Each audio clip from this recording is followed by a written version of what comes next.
Bonjour à tous. Dans cette vidéo, je vais vous présenter mes travaux de recherche. Et en fait, il s'agit ni plus ni moins de ma présentation de soutenance de thèse qui s'est déroulée le 26 novembre 2020 en visioconférence. Et donc, quelques jours après, je me reprête à l'exercice pour vous présenter mes travaux de thèse. Cette thèse s'intitule Contribution à l'étude des capacités motrices et cognitives des personnes âgées par traitement de données multivariées. Il s'agit d'une thèse CIFRE en partenariat entre l'entreprise Cotos Médical, le laboratoire de l'Université d'Angers, le LARIS, et le CHU d'Angers. J'en profite dans un premier temps pour remercier toutes les personnes qui ont pu contribuer de près ou de loin et m'apporter leur soutien durant ces 3 années de thèse. Donc voilà, les résultats de cette thèse sont aussi les vôtres. Cette présentation va se composer de 4 parties. Dans un premier temps, nous verrons ensemble le contexte des travaux de recherche pour préciser un petit peu notre terrain de recherche.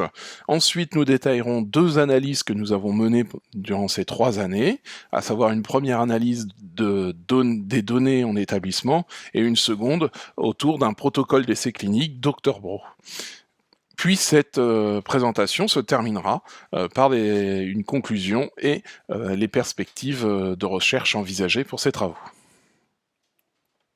Donc commençons tout d'abord par le contexte des travaux de recherche.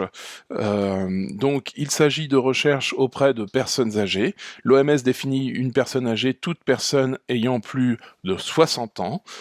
Elle représente environ 30% de la population française, donc ce qui montre qu'on est sur un réel sujet et un enjeu sociétal.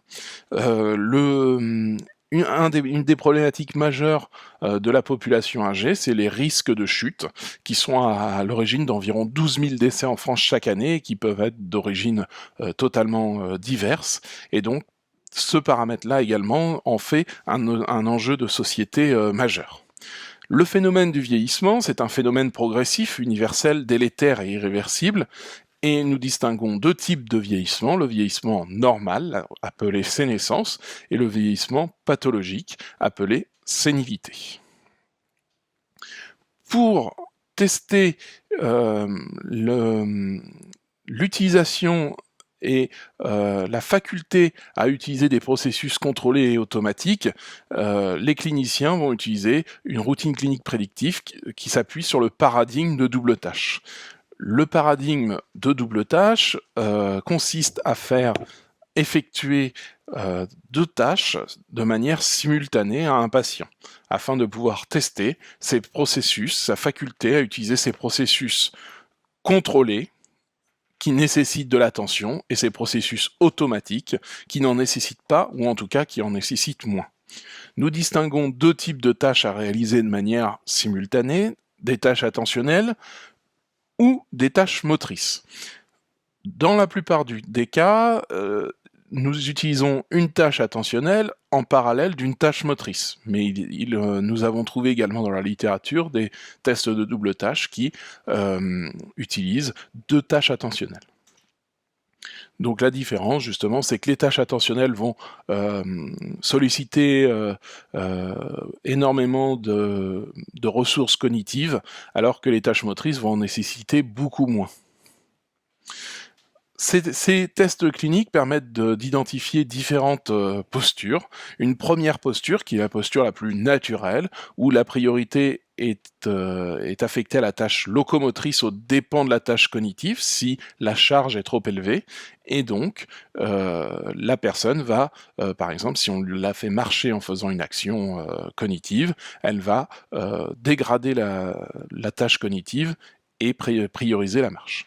Et également, il y a une deuxième posture qui peut être constatée, et là elle est réellement synonyme de troubles cognitifs, ou par exemple associés à des maladies de type Alzheimer. Et là, la priorité va être donnée à la tâche attentionnelle, au détriment de la tâche motrice, et donc, pourquoi pas, engendrer des risques de chute majeurs. Ces tests pour quantifier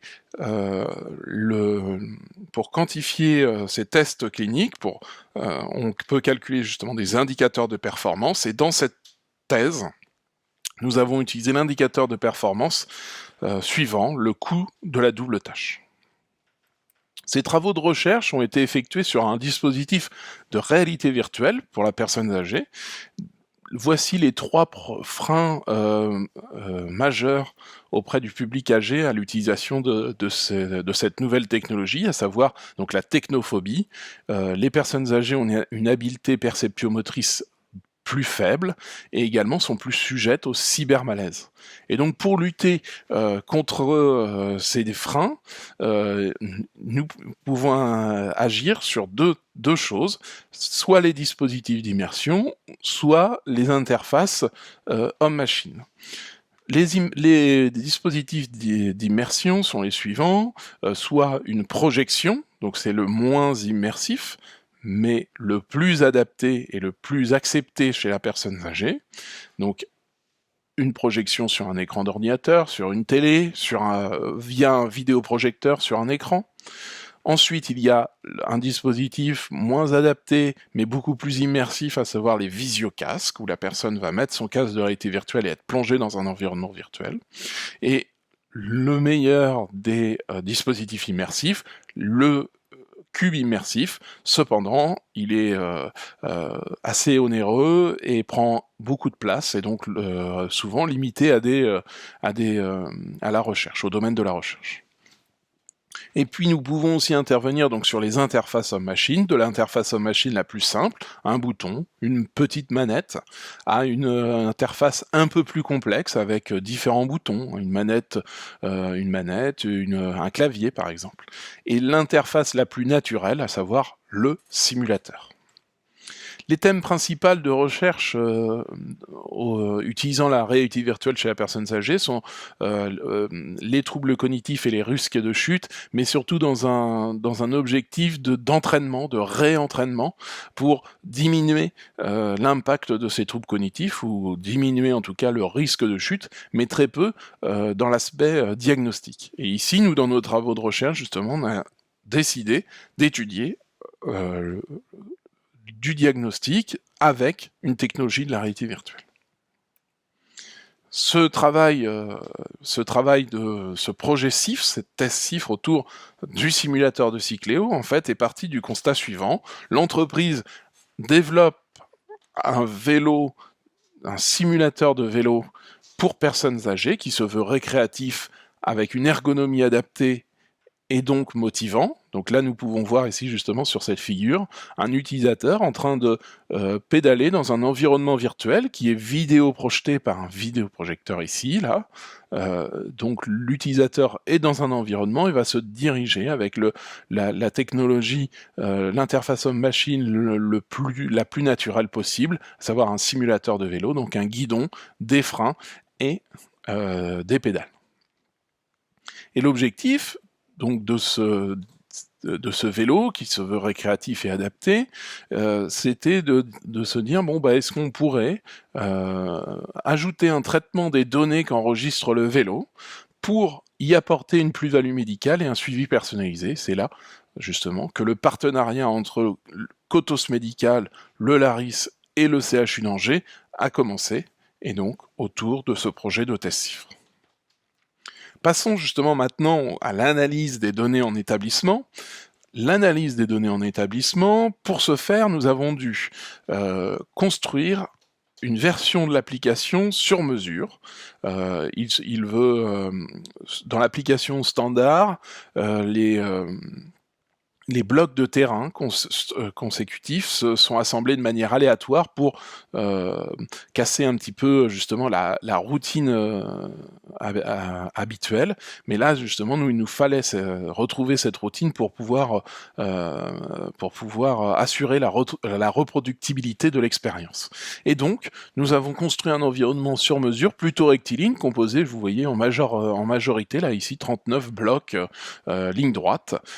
Et la particularité également de cet environnement était que nous avons retiré les couches qui enveloppent les différents éléments du décor, donc ces couches s'appellent les colliders, et donc par exemple une personne n'était pas bloquée par un arbre par exemple si elle fonçait dedans, mais elle traversait l'arbre, et donc ce qui permettait d'assurer la totale autonomie du pratiquant. Les consignes données pour cette expérimentation sont les suivantes. Il fallait se balader pendant un maximum de 15 minutes, en essayant de rester au mieux sur la route, et la balade devait être réalisée en totale autonomie. À partir du moment où il y avait une aide extérieure, l'expérimentation s'arrêtait. Et nous avons considéré uniquement des utilisateurs qui n'avaient jamais fait et jamais utilisé ce vélo cycléo pour éviter les biais liés à l'apprentissage. Tout au long de cette balade, à une fréquence d'échantillonnage de 4 Hz, voici les différents signaux qui sont enregistrés. La vitesse, l'angle du guidon, donc c'est la vitesse du vélo dans l'environnement, l'angle du guidon, qui est normalisé entre -1 et 1, -1 étant guidon tout à gauche, 1 étant guidon tout à droite, et également la position du vélo dans l'environnement. Dans cette présentation, donc ces trois types de données ont été analysés en détail et dans le manuscrit de thèse, et dans cette présentation, en fait, nous allons nous arrêter que sur une analyse faite avec ces deux signaux, la vitesse et l'angle du guidon. Pour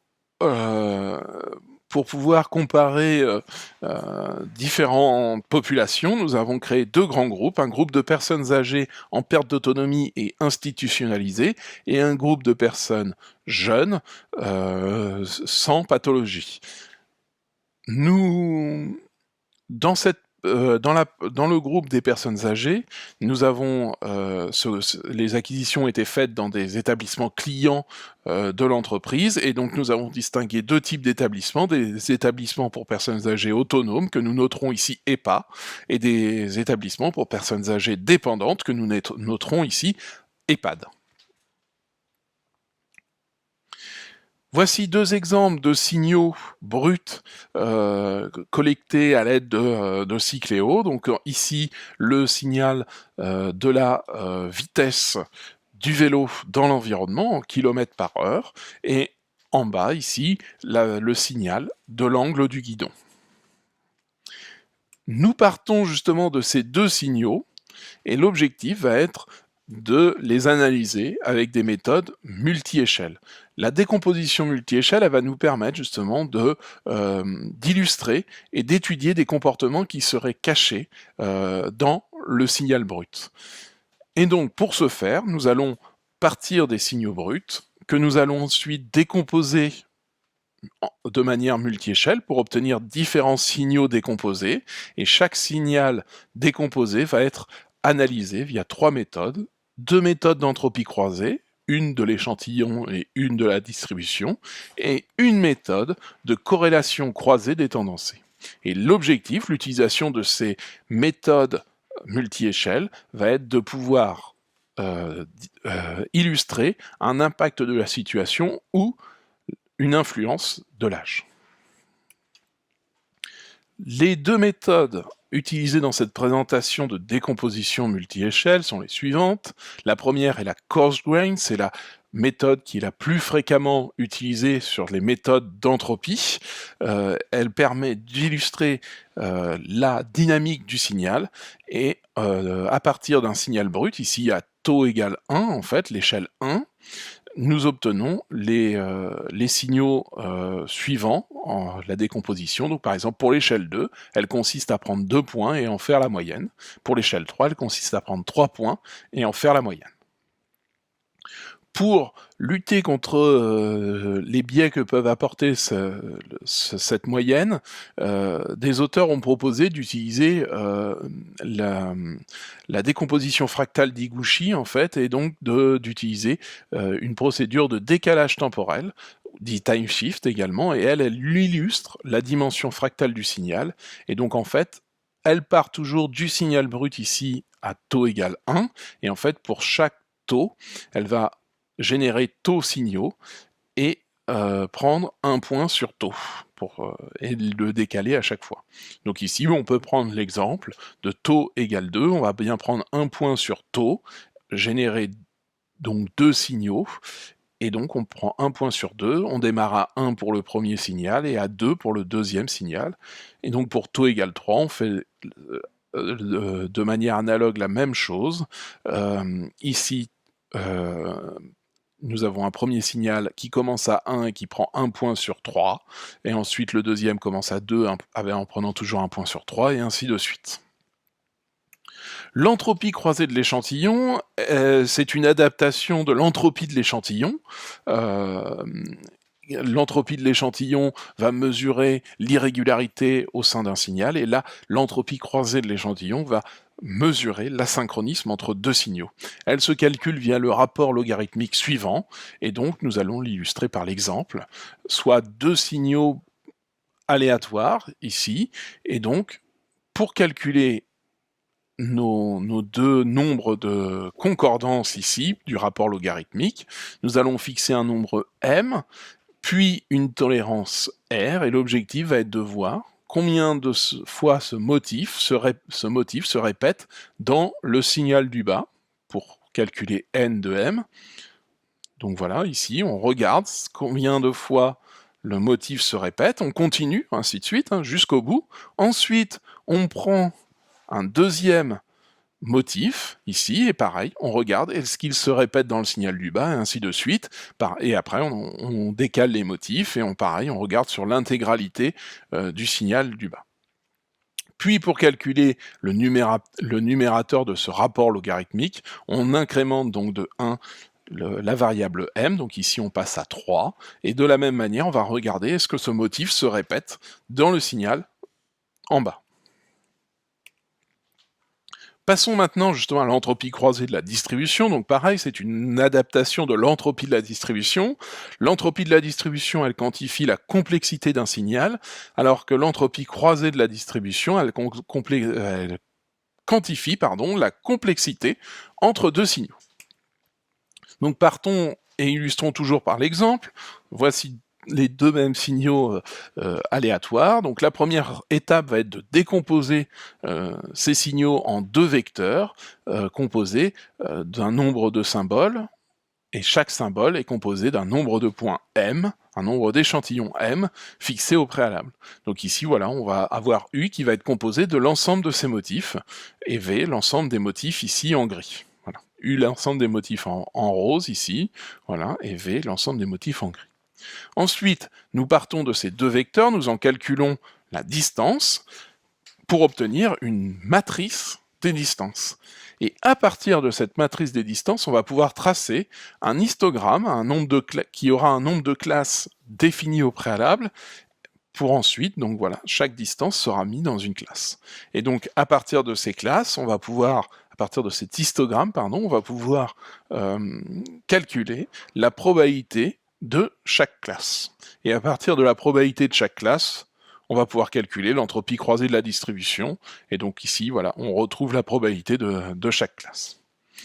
La dernière méthode que nous verrons dans cette partie est la corrélation croisée détendancée, appelée également DCCA, pour Detrended Cross Correlation Analysis.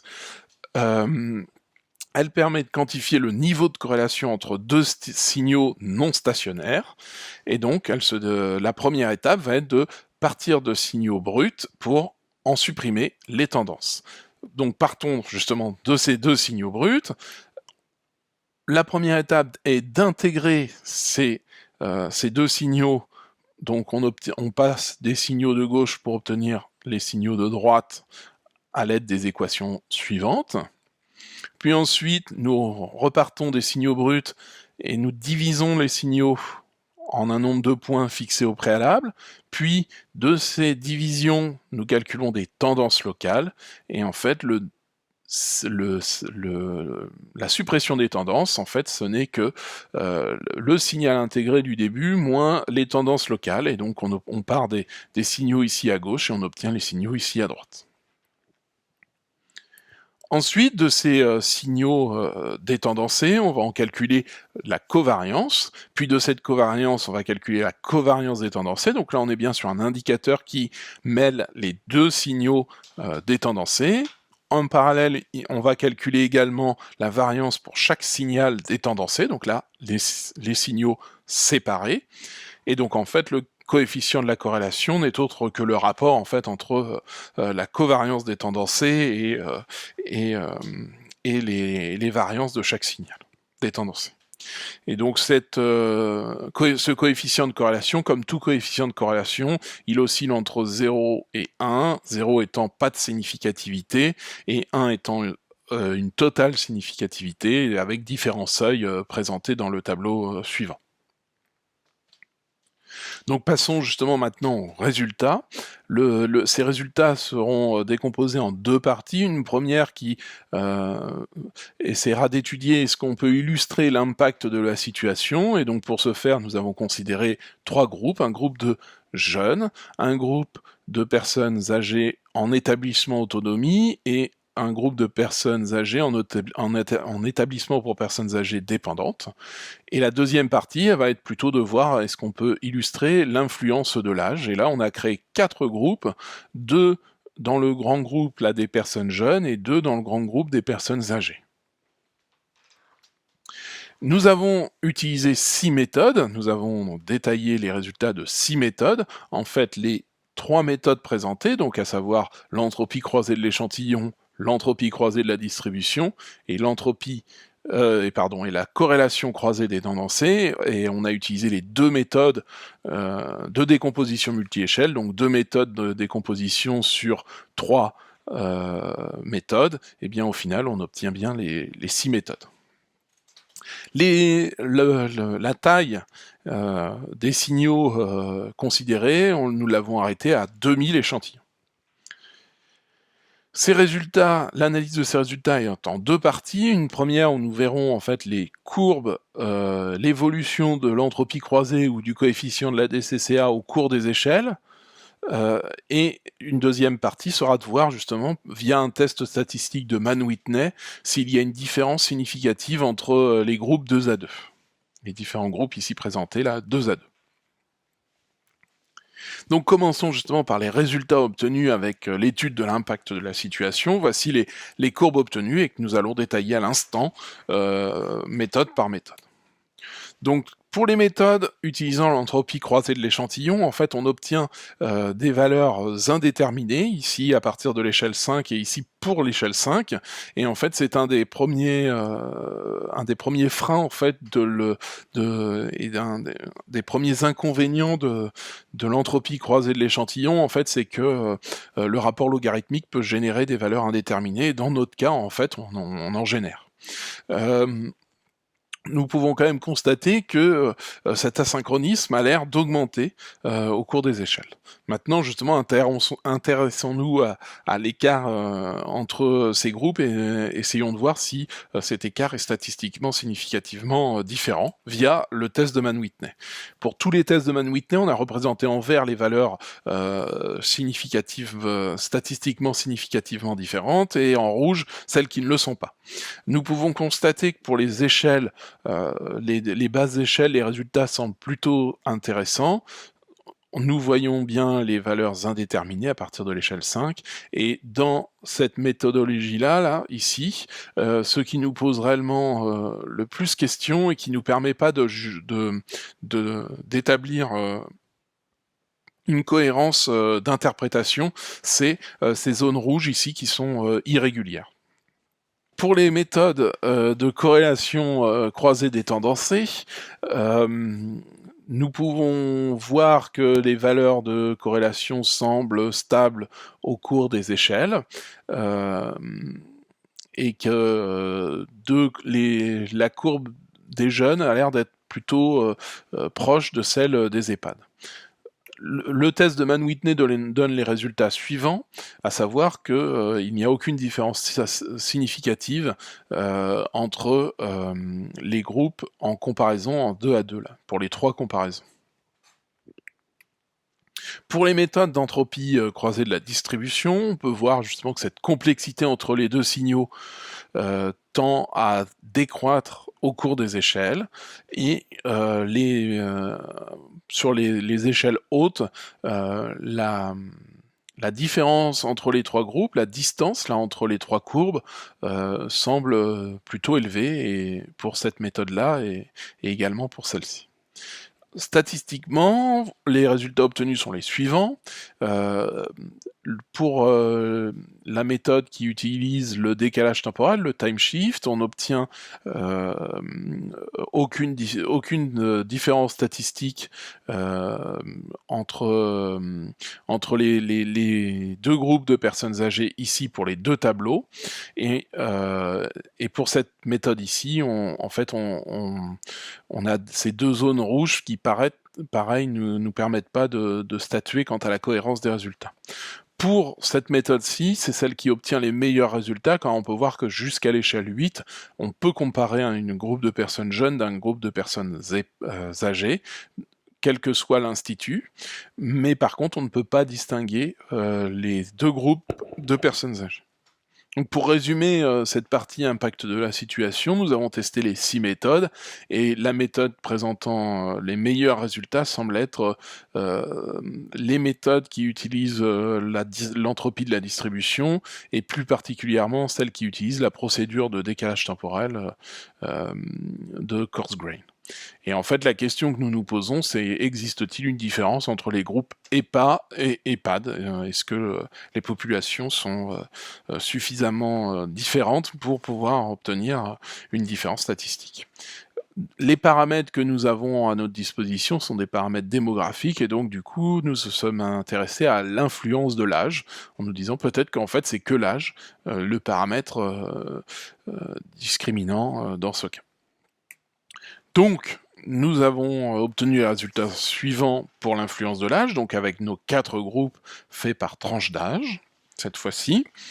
Et donc, les résultats pour l'entropie croisée de l'échantillon sont les suivants. On obtient toujours, pour celles utilisant le time shift, on obtient toujours des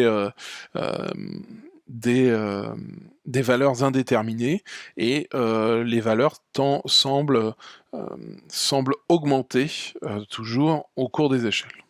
Statistiquement, voici les résultats obtenus. Donc comme tout à l'heure, les deux échelles 1 et 2 semblent intéressantes. Cependant, beaucoup de valeurs indéterminées ne nous permettent pas forcément de statuer quant à la cohérence des résultats, et de la même manière que tout à l'heure, en fait, ces zones rouges ne nous permettent pas également de statuer sur une certaine cohérence des résultats. Pour les méthodes de corrélation croisée détendancée, nous avons les résultats suivants, et là, ce que nous constatons, c'est que les courbes sont plutôt groupées 2 à 2, avec des valeurs toujours stables, mais les courbes sont plutôt groupées 2 à 2, et à chaque fois, il y a un groupe de personnes plutôt âgées avec un groupe de personnes plutôt jeunes. En test statistique, voici les résultats obtenus. Donc on voit en fait que dans l'ensemble, les échantillons testés sont non statistiquement significativement différents, à l'exception de la comparaison entre les 40 ans, 55 ans, en parallèle des 70-81, et également pour les 70-80, 84-94. Mais pourquoi plus ces deux comparaisons que les autres? C'est vraiment c'est impossible justement de pouvoir conclure de manière cohérente là-dessus. Puis, les méthodes en entropie croisée de la distribution. Donc, on constate toujours que cette complexité décroît au cours des échelles, et nous voyons qu'en fait, les deux groupes de personnes jeunes sont groupés ici en bas, et les deux groupes de personnes âgées sont groupés ici en haut, et à peu près pareil pour celles utilisant le Coarse-Grain. Et donc, lorsque nous nous intéressons aux valeurs du test statistique de Mann-Whitney, en fait, on voit qu'on peut distinguer un groupe de personnes jeunes d'un groupe de personnes âgées, mais pas les deux groupes de personnes jeunes, et ni les deux groupes de personnes âgées. Pour conclure sur cette influence de l'âge, donc nous avons toujours testé ces 6 méthodes-là, et c'est bien les méthodes en entropie croisée de la distribution qui semblent obtenir les meilleurs résultats. Et là, notre question est en fait, est-ce qu'il existe une autre différence que l'âge entre ces groupes qui permettrait d'améliorer l'identification? Quelle propriété nous permettrait de vraiment illustrer une utilisation différente qui pourrait après potentiellement nous amener à un diagnostic? Pour conclure cette partie d'analyse des données en établissement, donc les méthodes d'entropie croisée de la distribution semblent obtenir les meilleurs résultats et celles qui utilisent le coarse grain semblent obtenir régulièrement des meilleurs résultats que celles qui utilisent le time shift. Ces méthodes nous ont permis justement d'identifier des comportements différents. Nous avons quand même un problème avec les groupes proches, donc nous n'arrivons pas à l'heure actuelle à distinguer par exemple deux groupes de personnes jeunes, selon l'âge, ou deux groupes de personnes âgées, soit selon la typologie de l'établissement, ou selon leur âge. Il est donc important de s'appuyer sur un protocole de recherche pour disposer d'informations plus précises permettant de réellement différencier nos cohortes sur des données par exemple médicales. On aurait très bien pu imaginer faire un groupe de personnes Alzheimer, un groupe de personnes non Alzheimer et tester la différence d'usage entre les deux. Voici un exemple qu'on aurait pu tester. Passons justement maintenant au protocole d'essai clinique Dr Bro. Il s'agit d'un protocole donc d'essai clinique mis en place par le CHU d'Angers, en fait, qui tend à faire des tests de double tâche à l'aide de Cycléo et de comparer ces résultats de tests à l'aide d'un gold standard, un référentiel, et ce référentiel actuellement utilisé est un tapis de marche, et donc voici le tapis de marche ici en utilisation, ici sur notre droite, et donc ce test de double tâche sur tapis de marche est composé de 4 étapes, une première de marche normale, une seconde de marche rapide, une troisième de marche normale en effectuant un décompte, compté à l'envers à partir de 50 et en descendant à chaque fois de 1, et une quatrième étape de marche normale, accompagnée d'un exercice de fluence verbale, à savoir énoncer des noms d'animaux. Et donc, pour pouvoir comparer et effectuer un test de double tâche sur Cycléo, nous avons développer une application sur mesure, une application Cycléo Bro, qui permet d'effectuer des tests de double tâche. Les premières étapes sont réellement la totale analogie avec le tapis, à savoir pas de réalité virtuelle et la même tâche à effectuer que sur le tapis, marche normale, vitesse normale, vitesse rapide, on rajoute du décompte, on rajoute un exercice de fluence verbale. Puis ensuite, nous avons ajouté de la réalité virtuelle pour complexifier les différentes tâches cognitives, augmenter la charge cognitive et voir est-ce que cette augmentation de la charge cognitive nous permet d'être dans des bonnes conditions pour effectuer un test de double tâche. Et donc voici sur votre gauche les différents visuels de réalité virtuelle que la personne va voir pendant son expérimentation. Et voici sur votre droite les différentes étapes que nous avons construites pour cette expérimentation. Le protocole, il concerne 60 patients au total, qui auront chacun 2 visites. Les 20 premiers patients ont servi à effectuer un test de faisabilité, et avec les 40 suivants, à l'issue de ce test de faisabilité qui s'est avéré positif, nous avons reproduit les tests sur les 40 autres patients, et ensuite les 60 patients sont actuellement vus sur une deuxième visite au CHU d'Angers. Voici les propriétés des patients qui composent notre cohorte et les données que l'application nous communique à la fin de l'expérimentation sont les suivantes, à savoir la vitesse et la variabilité de la vitesse. Alors là, on est sur la vitesse de pédalage, puis la vitesse du vélo dans l'environnement. On est bien sur une vitesse de pédalage en tours par minute, et sa variabilité en pourcent. Et ce pour chaque étape du vélo. L'avantage de ce protocole, de cette expérimentation, c'est qu'elle est elle est inclue dans une consultation mémoire qui est à l'heure actuelle en place au CHU d'Angers, et donc elle a pour objectif de devenir un temps à part entière de cette consultation mémoire.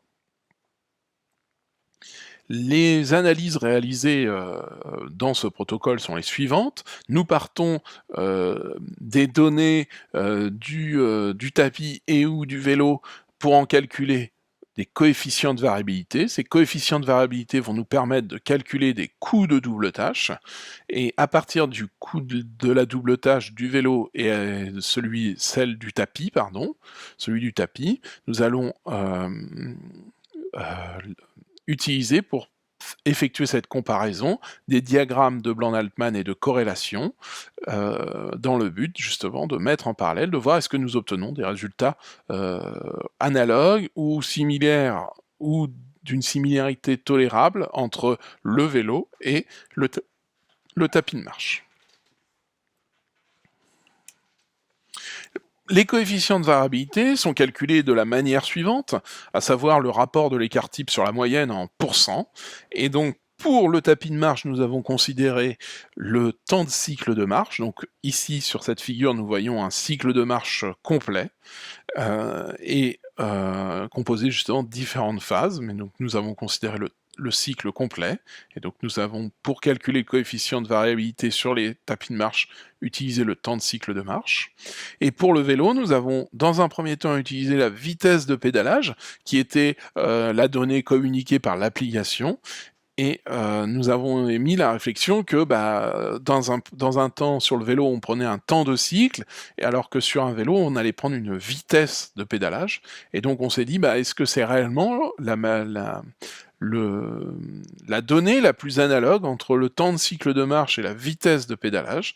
Et donc pour ce faire, nous avons calculé en post-processing un temps de cycle de pédalage, et nous voyons en fait sur cette image ici un cycle de pédalage qui est en fait n'est autre qu'un tour de pédale avec pareil différentes phases.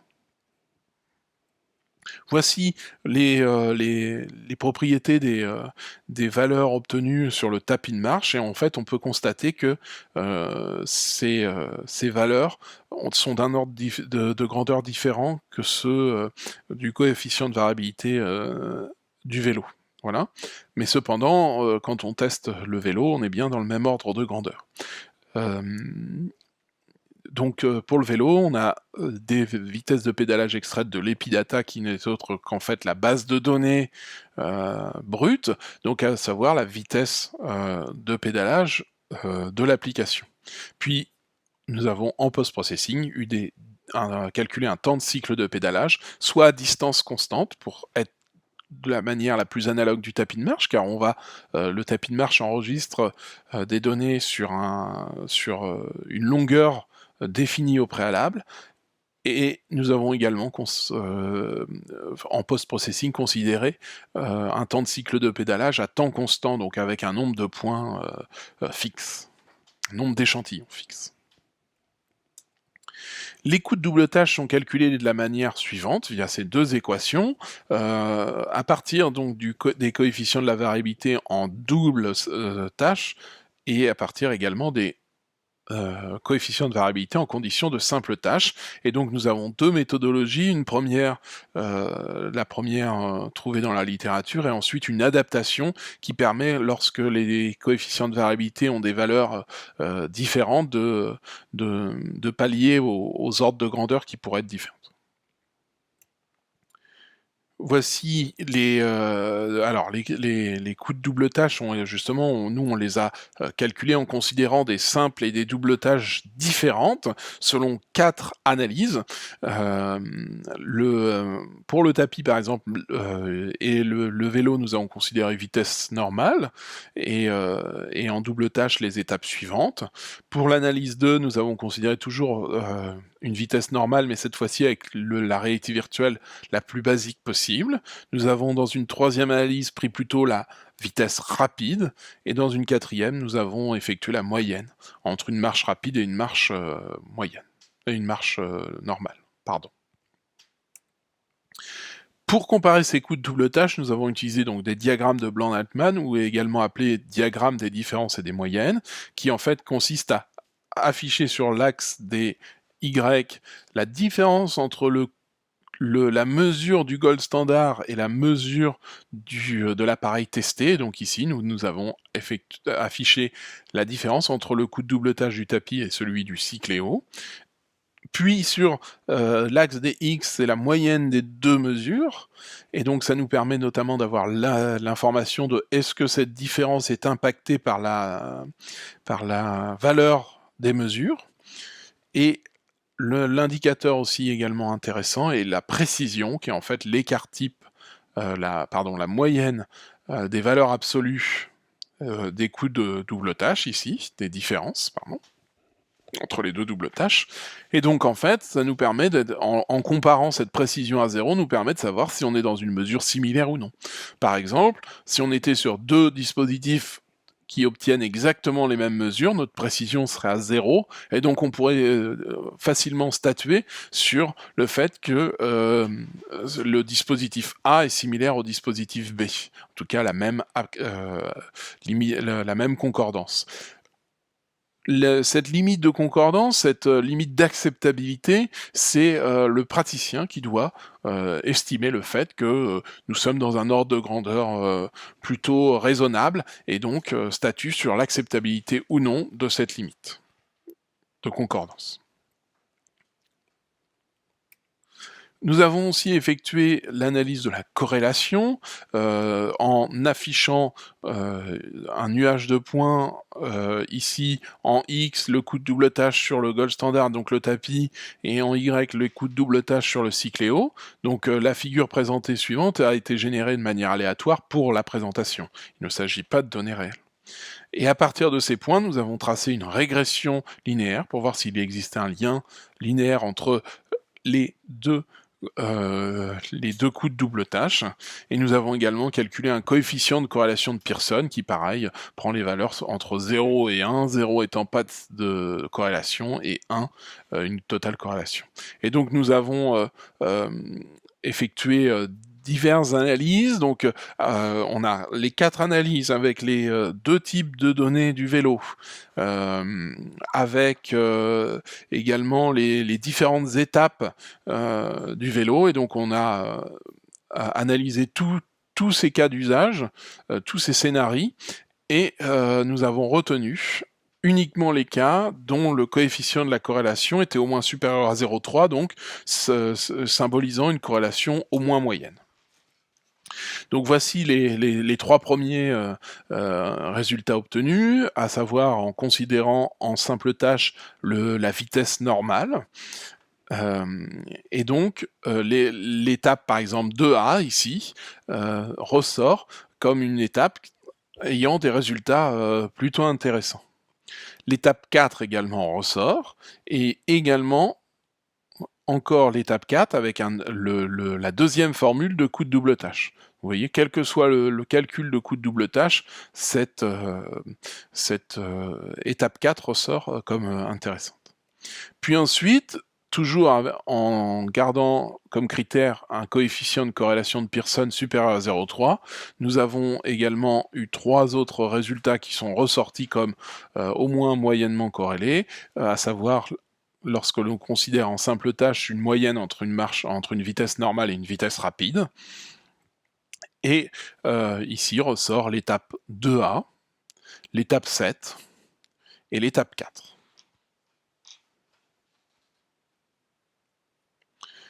Pour conclure sur cette partie justement protocole d'essai clinique Dr Braun, donc nous avons pu essayer d'analyser quelle était la mesure la plus analogue au temps de cycle de marche. Est-ce un temps de cycle de pédalage ou une vitesse de pédalage? Dans la plupart de nos résultats intéressants, c'est la vitesse de pédalage qui ressort. Donc potentiellement, pour tester un test de double, pour effectuer un test de double tâche sur vélo et le faire corréler à un temps de cycle de marche, il faudrait potentiellement choisir une vitesse de pédalage plutôt qu'un temps de cycle de pédalage. Les étapes qui reviennent le plus fréquemment possible en étant des résultats intéressants sont les étapes 2A et 4, à savoir pas de réalité virtuelle et un décompte, donc réellement l'analogie au vélo cycléo, et l'étape 4, à savoir l'apparition d'un décor dans la réalité virtuelle. Cette première étape, là, c'est cette visite 1 pour les 60 patients, nous a également permis d'identifier des biais potentiels et des optimisations à appliquer qui ont déjà été intégrées sur la version 2 de l'application qui est actuellement utilisée pour la visite numéro 2 des 60 patients. Des diagrammes de Bland-Altman, certains patients revenaient régulièrement en valeurs extrêmes, et après analyse du gériatre, il s'est avéré que ces patients avaient des propriétés communes, à savoir soit une forte aisance à la marche, des vitesses de marche très élevées, ou à l'inverse, des troubles de la marche. À la fin, justement, une fois que les 60 patients auront fait leurs 2 visites, il y aura une analyse plus approfondie du gériatre permettant justement de lever l'aveugle de nos analyses et donc par exemple de pouvoir directement distinguer où est quelqu'un par exemple atteint de troubles Alzheimer au sein de nos diagrammes et au sein de nos corrélations, où se situe-t-il. Passons maintenant à la conclusion et aux perspectives de ces travaux de recherche. La première analyse des données en établissement nous a permis de montrer que les méthodes d'entropie croisée de la distribution permettent, ou en tout cas semblent permettre, d'identifier des comportements entre des sujets jeunes, sains, et des sujets âgés institutionnalisés en perte d'autonomie. Il s'agit d'un travail préliminaire qui offre des perspectives plutôt intéressantes dans l'objectif de passer Cycléo en un Cycléo+, qui apporterait une plus-value médicale et pourquoi pas un aide au diagnostic en gériatrie à l'intérieur des établissements de santé. Pour la partie protocole d'essai clinique Dr Braun, nous avons pu montrer que la vitesse de pédalage semble être une mesure plus analogue au temps de cycle de marche, que les étapes qui ressortent le plus souvent comme intéressantes sont les étapes 2A et 4, donc ça nous a permis déjà de définir les étapes importantes. Et puis, ces acquisitions nous ont également permis de montrer que l'expérimentation était réalisable et surtout aussi de directement appliquer les améliorations sur cette version 2 de l'application. Les différentes perspectives de ces travaux de recherche sont les suivantes, à savoir pourquoi pas intégrer des nouveaux signaux. Nous sommes sur des signaux qui sont plutôt comportementaux. Nous pourrions également intégrer des signaux biomédicaux qui apporteraient sûrement des résultats meilleurs et viendraient améliorer nos résultats. Il est important et il serait important pour continuer ces travaux d'améliorer l'expérimentation en établissement pour les faire entrer dans un protocole clinique et donc assurer une meilleure répartition des groupes. Voilà. Nous pourrions également tester de nouvelles méthodes permettant d'obtenir de nouveaux descripteurs, des méthodes d'analyse de séries temporelles, analyse fréquentielle ou autres, mais nous pourrions également tester des nouvelles méthodes pour regrouper les descripteurs déjà obtenus, comme par exemple une analyse en composantes principales ou autres. Nous pourrions également mener une étude plus approfondie des signaux, notamment une analyse plus approfondie de la non-stationnarité ou de la stationnarité, et également une analyse fréquentielle. Nous pourrions aussi opter pour une approche inverse, une approche par exemple machine learning, où nous partirions des sujets, donc par exemple pour ensuite modéliser leur comportement. Par exemple, un groupe de personnes Alzheimer, on essaye de modéliser leur comportement sur Cycléo, et une personne dont on ne saurait pas si elle est Alzheimer ou pas, on pourrait la faire pédaler sur le vélo, et si elle rentre dans le modèle Alzheimer, il y a de grandes chances qu'elle soit Alzheimer. Et donc voilà, on pourra avoir cette approche inverse qui est en fait ni plus ni moins qu'une approche machine learning. Mais pour ce faire, il faudrait augmenter nos données de cohorte. Ensuite, pour la partie justement protocole, il faut, et c'est actuellement le cas, finaliser ce protocole d'essai clinique, actuellement mis en pause à cause de la Covid-19, mais nous espérons pouvoir le finaliser début 2021. Nous pourrions également considérer de nouvelles variables du tapis de marche et de Cycléo. À l'heure actuelle, nous ne considérons que des temps de cycle de marche, ou des temps de cycle de pédalage ou vitesse de pédalage, mais on pourrait très bien considérer qu'une partie de ces cycles, par exemple, ou d'autres types de données qui sont collectées par nos dispositifs.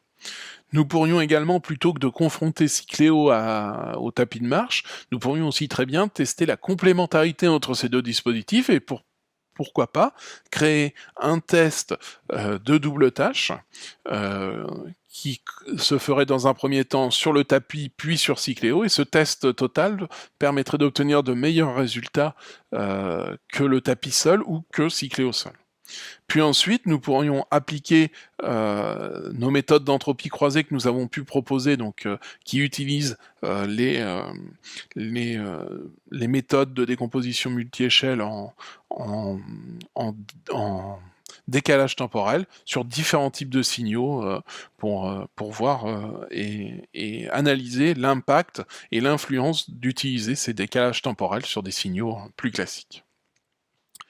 Merci à tous d'avoir écouté attentivement cette vidéo. Si vous avez des questions, n'hésitez pas à les poster en commentaire, et puis j'essaierai d'y répondre le plus rapidement possible. Je vous présente, pour finir cette présentation, l'ensemble des publications qui sont issues en fait de ce travail de thèse. Donc voilà, les différentes publications que nous avons pu écrire durant ces 3 années, qui sont directement liées au travail de thèse et au dispositif Cycléo. Merci à vous et bonne journée.